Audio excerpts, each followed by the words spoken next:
Hi grade ones, happy Monday. It must feel so weird that it was supposed to be the end of March break and that we would all be back together. But of course we are at home with our families taking care, and I miss you so extra much today because I was looking forward to seeing you. But we will continue to make videos and continue to see each other, and you'll continue to send me pictures until we get to be together again. So I decided that I would do the videos Monday to Saturday and take a little tiny break on Sundays, so that's why there wasn't a video yesterday. But I'm back today. It's Monday. I'm wearing my Our Students Are the Reason Apple shirt, wearing red, and thinking of all of you so very much on this Monday. Will and I spent a bunch of time outside in the rain. It was very fun. He was riding his scooter all over the place, and I look forward to showing you a video of him on his scooter because I know how much you like to see Will. He rode into a puddle with a huge pothole that we couldn't see, and he tipped over on his stroller and went face first into the puddle and popped up, and he was soaking wet and he had a couple of little tears, but he quickly got back on his scooter and we were on our way. So lots of adventures with Will and lots of Will stories that I'm collecting that I'll be able to share with you when we're all back together. So let's get to today's story. I am reading you a book today called The Darkest Dark, and it is by astronaut Chris Hadfield. So let's read The Darkest Dark. I think a lot of friends love the idea of outer space. So let's see what we've got here in this beautiful, beautiful book. So we'll open it up, The Darkest Dark. It opens with just a picture with no words to let you just have a look at that beautiful scene. Reminds me of up north a little bit in northern Ontario. So here we go. Chris was an astronaut, an important and very busy astronaut. When it was time to take a bath, he told his mother, "I'd love to, but I'm saving the planet from aliens."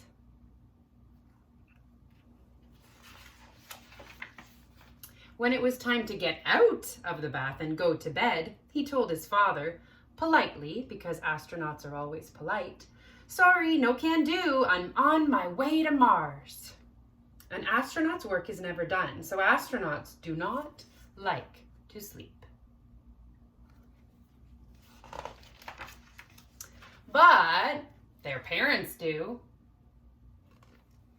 "You're a big boy now," said Chris's father. "You have to sleep in your own bed." And Chris tried. He really did. But his room was dark. Very, very dark. The kind of dark that attracts the worst sort of aliens.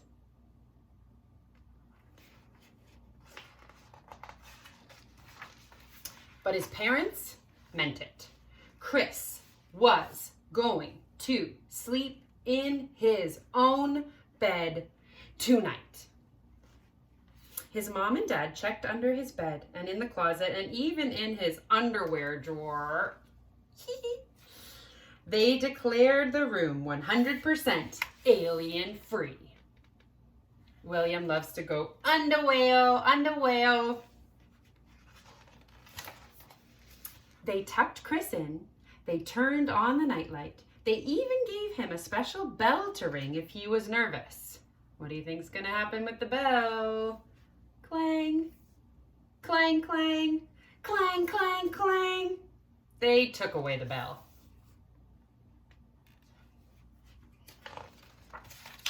And then his father said something that worried Chris even more than the dark did.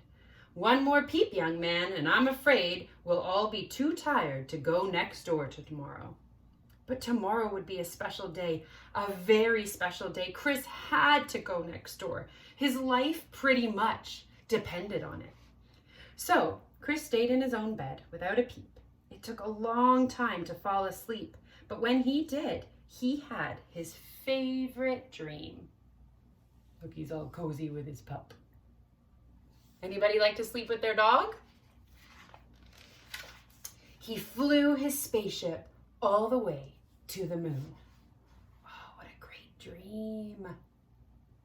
Yeah. It says Chris and Albert. Ah, look what someone made a box into. Great idea. The next day seemed to last forever, but finally, when the moon was shining over the lake and the summer wind was ruffling the leaves of the trees, Chris ran next door.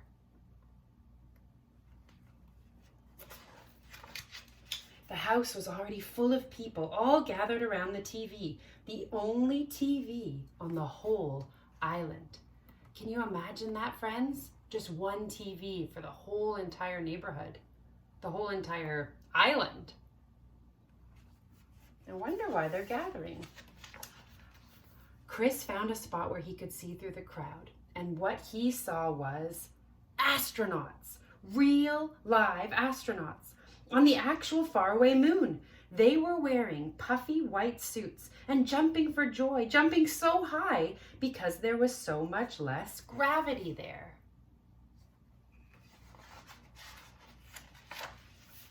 The grown-ups huddled around the TV were amazed. Their whole lives long, they'd never expected to see this sight. Even Chris, who had been to the moon just the night before, was amazed. He'd never really noticed how dark it was there. Outer space was the darkest dark ever.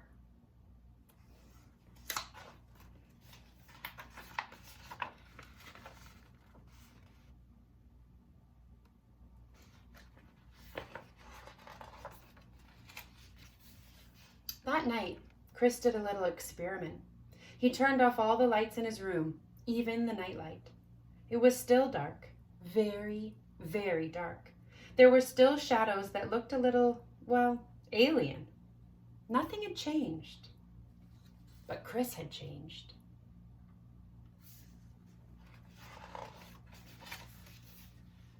He'd seen that the darkness of the universe was so much bigger and deeper than the darkness in his room, but he was not afraid. He wanted to explore every corner of the night sky.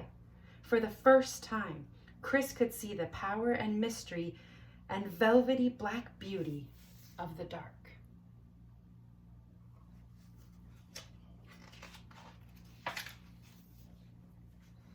And he realized you're never really alone there. Your dreams are always with you, just waiting. Big dreams about the kind of person you want to be. Wonderful dreams about the life you will live. Sometimes Miss Sweetman gets a little teary at this part. Dreams that actually can come true. And there he is. There's Chris. Wow.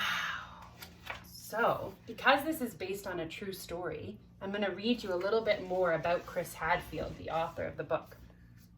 So growing up, Chris Hadfield spent every summer at his family's cottage on Stag Island in southern Ontario, which is where a lot of us live in Ontario. Like just about everyone else on the island, the Hadfields didn't have a television set. So late in the evening of July 20th, 1969, Chris and his family went to a neighbor's cottage to watch the Apollo 11 landing on TV. When he saw Neil Armstrong step onto the surface of the moon, Chris's life changed forever. He knew he wanted to be an astronaut too. At the time, it was impossible. For one thing, he wasn't a grown-up yet. For another, all of NASA's astronauts were American. Canadians weren't even allowed to apply for the job. But Chris decided to start getting ready, just in case things ever changed. He worked hard at school, learning everything he could about science, rockets, and space. As a teenager, he learned how to fly gliders, and then, after graduating from military college, he became a fighter pilot. Later, he became a test pilot who helped make military aircraft safer. In 1992, almost 23 years after that summer night on Stag Island, Chris's dream came true. The newly formed Canadian Space Agency chose him to be an astronaut. Since then, he has orbited the Earth thousands of times on 3 separate missions. Most recently, Chris was in space for nearly 5 months, from December 2012 to May 2013, when he served as the first Canadian commander of the International Space Station. Today, Chris travels the world teaching people about space, sharing the beautiful photographs he took and playing the songs he recorded on the space station. On summer nights, he likes to sit on his dock on Stag Island, watching for the ISS to pass by overhead.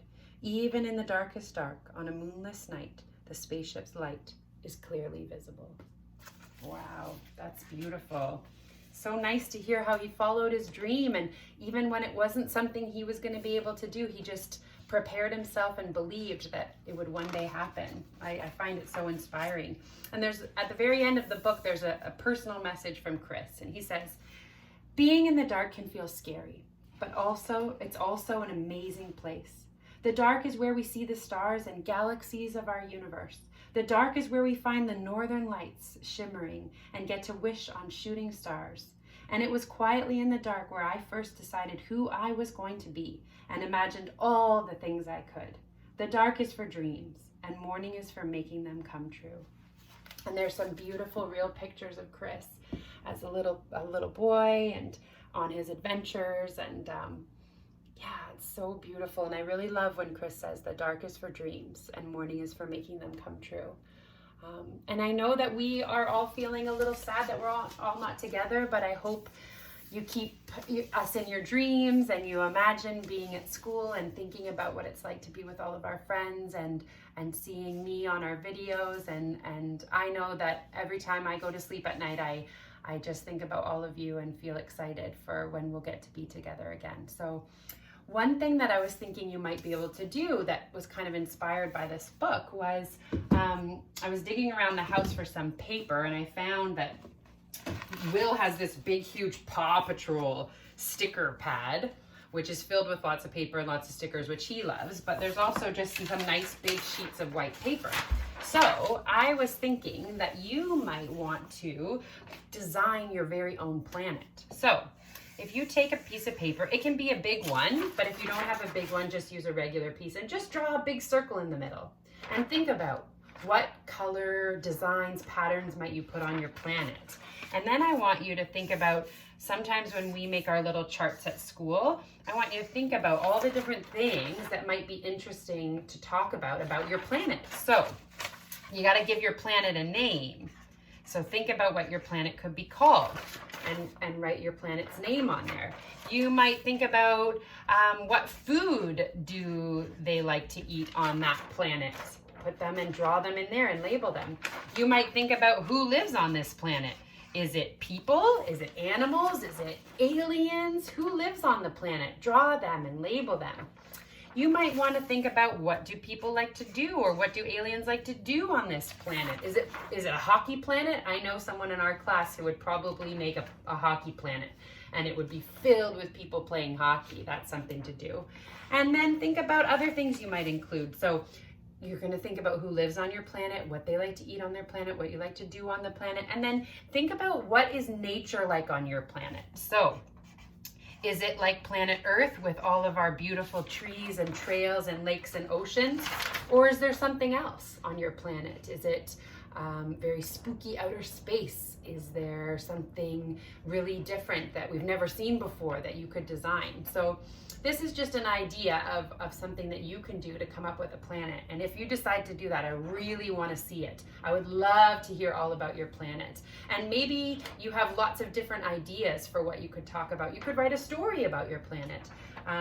Anything that you feel inspired to do. So I look forward to seeing those ideas. Please send me a picture of anything that you've been doing after story time, because I love getting emails from you and hearing about how you are and how you're doing. And so, okay, everyone, I hope that you enjoy the rest of your day. Get outside while you can and enjoy it, even though it's raining. Miss Sweetman loves you very, very much, and I will see you very soon. See you on our next story time. Bye!